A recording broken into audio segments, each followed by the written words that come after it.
I see spring. I see raindrops falling down. I see raincoats, blue and brown. I see dark clouds way up high. I see a rainbow in the sky. I see puddles in the street. I see rain boots on my feet. I see sunshine on the trees. I see bluebirds ride the breeze. I see robins build a nest. I see bunnies take a rest. I see yellow daffodils.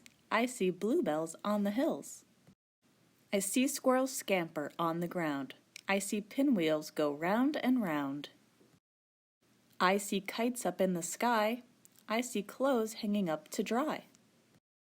I see butterflies and flowers. I see signs of more spring showers. The end. So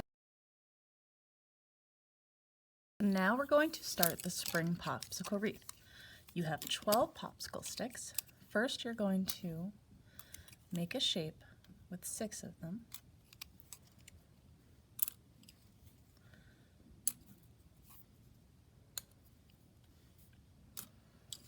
Similar to that, you're going to take your glue. I'm using Elmer's glue, but you can also use wood glue or tacky glue. What you're going to do is put some right there, right on the end, glue it down.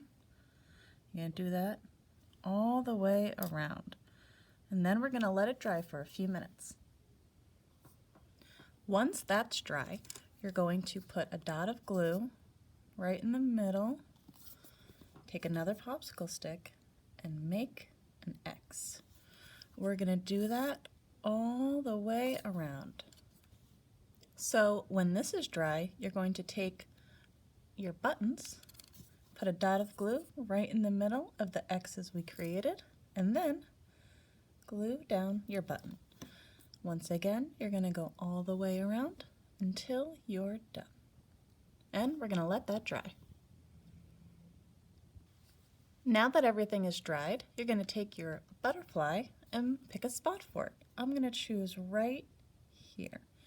So I'm going to put some glue down, and then I'm going to put my butterfly down. And once more, we're going to let everything dry.